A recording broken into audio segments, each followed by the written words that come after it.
In this session, we describe the way of expressing ordinary functions in terms of parametric equations. We also discuss translation and scaling of parametrized curves to obtain new curves from known curves. We conclude the session with a discussion on cycloids, an important class of curves. Expressing ordinary functions parametrically. Any curve given by the equation y is equal to f of x can be expressed in parametric form by introducing the parameter t is equal to x. This yields the parametric equations x is equal to t and y is equal to f of t. As an example, the portion of the curve y is equal to sin x over the interval closed interval negative 2 pi can be expressed parametrically as x is equal to t and y is equal to sin t, where negative 2 pi less than or equal to t less than or equal to 2 pi. The orientation of the curve is such that the points on the curve moves along the curve to the right side as t increases. As another example, the parametrization of the parabola y is equal to x square is obtained as follows. We let x is equal to t. Then y is equal to x square gives y is equal to t square. Also, the fact that x may be any real number shows that t also be any real number. Hence, the parabola y is equal to x square has the parametrization given by x is equal to t and y is equal to t square, where negative infinity less than t less than plus infinity. Suppose a particle moves through the parabola. As t increases from negative infinity to plus infinity, the particle comes down the left hand side, passes through the origin and moves up the right hand side. So, the particle moves along the entire portion of the parabola y is equal to x square.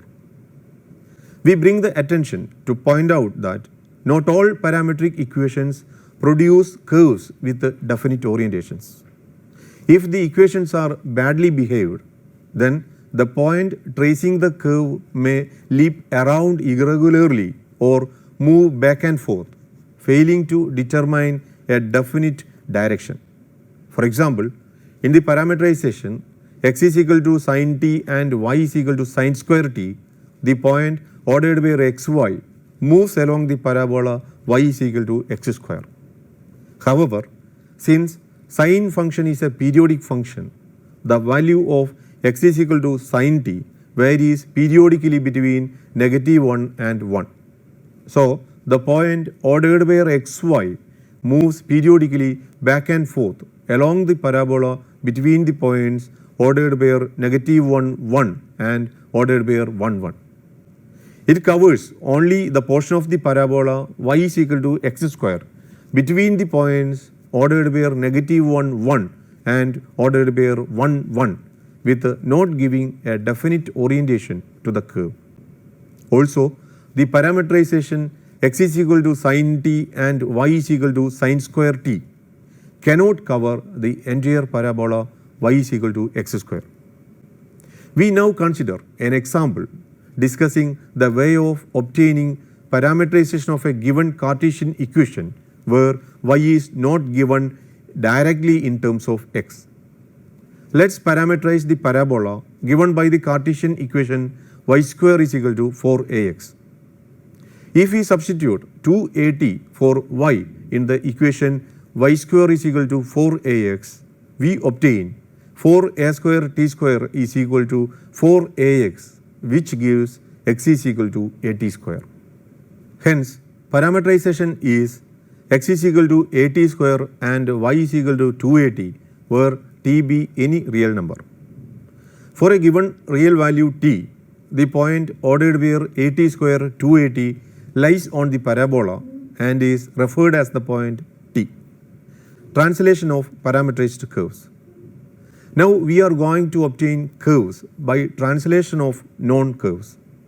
For this, we note that if a parametric curve C is given by the equations x is equal to f of t and y is equal to g of t, then adding a constant to f of t translates the curve C in the x direction, and adding a constant to g of t translates the curve in the y direction. We remark that translation doesn't change the shape or size of the curve.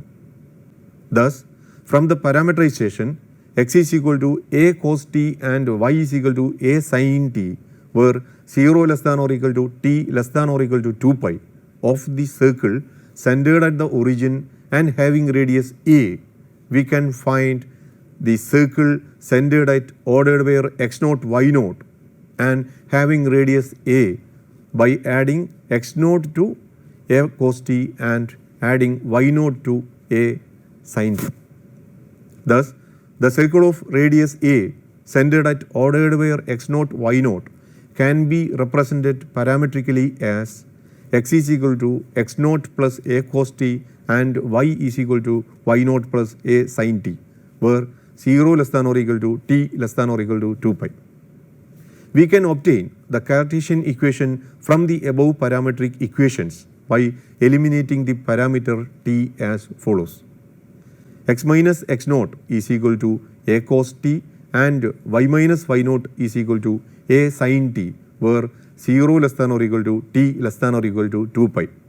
Thus, x minus x naught all square plus y minus y naught all square is equal to a cos t all square plus a sin t all square, which is equal to a square times cos square t plus sin square t, which is equal to a square.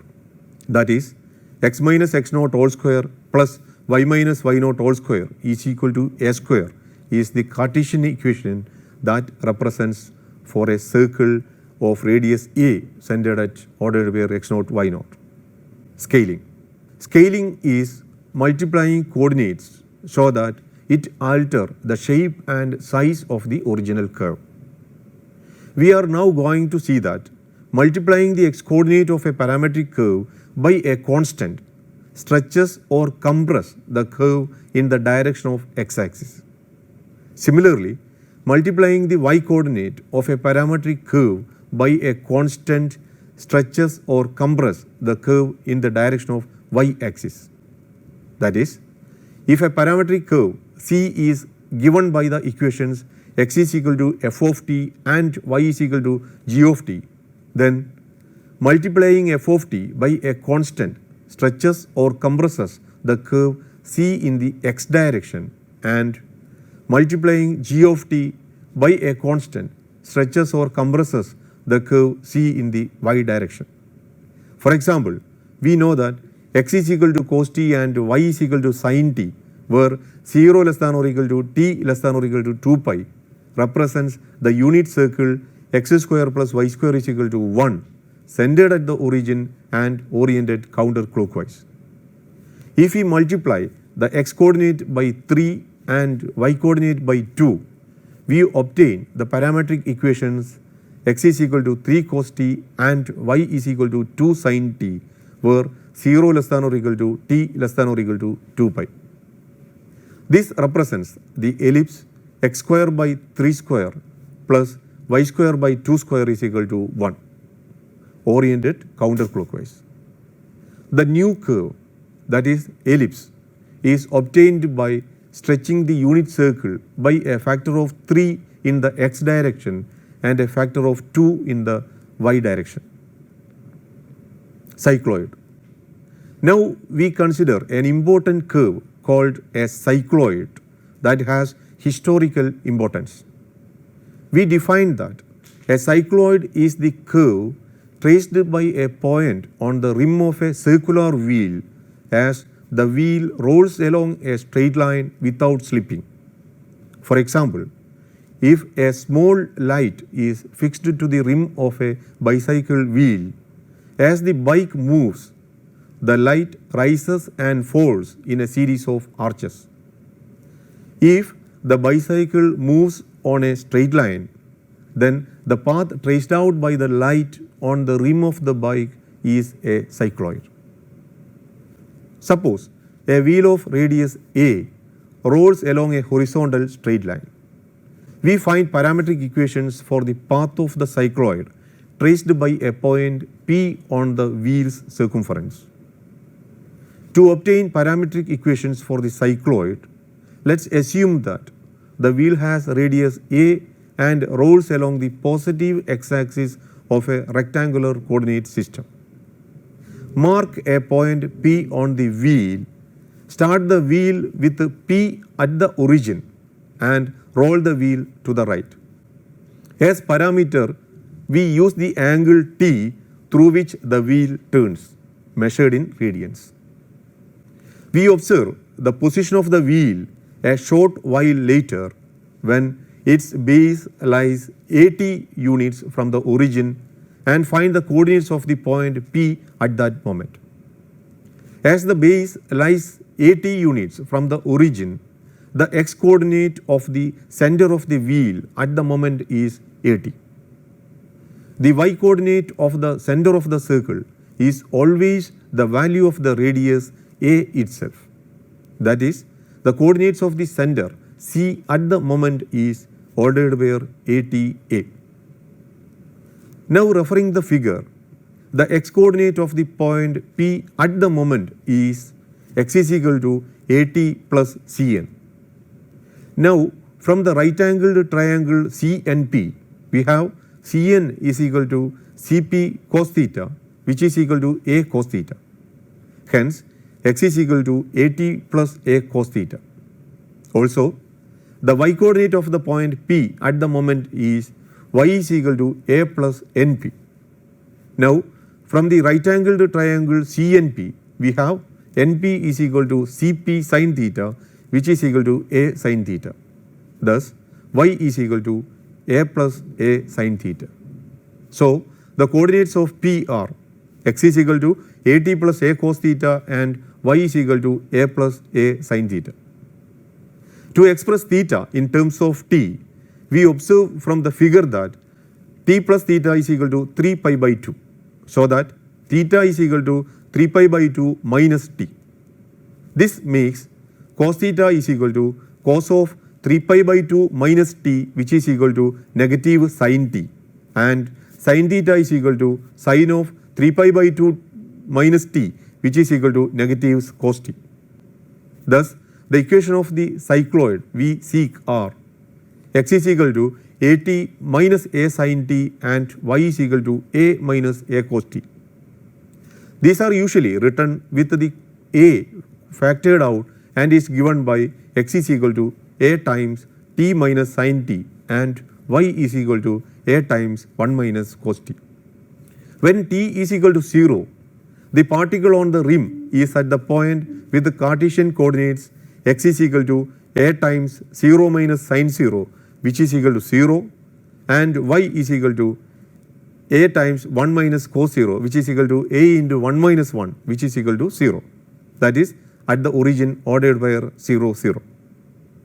When t is equal to 2 pi, the particle on the rim is at the point with the Cartesian coordinates x is equal to a times 2 pi minus sin 2 pi, which is equal to 2 pi a, and y is equal to a times 1 minus cos 2 pi, which is equal to a into 1 minus 1, which is equal to 0.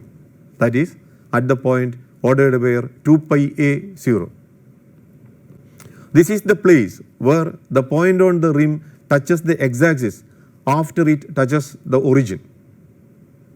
The portion between two consecutive contacts with the x-axis is called an arch.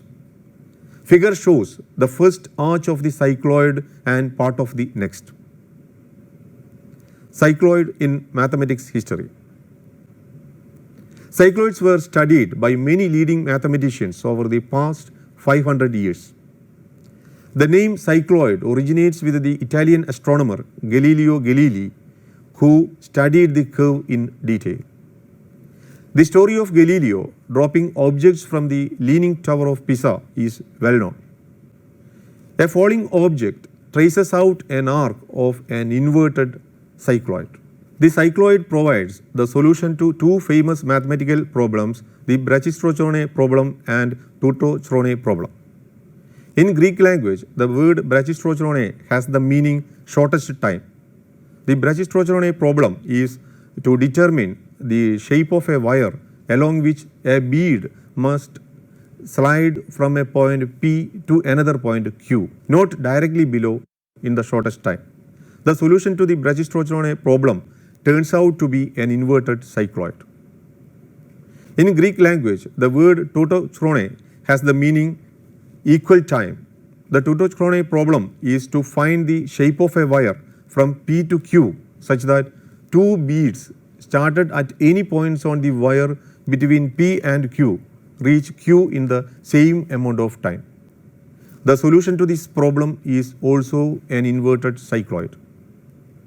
In this session, we described the way of expressing ordinary functions in terms of parametric equations.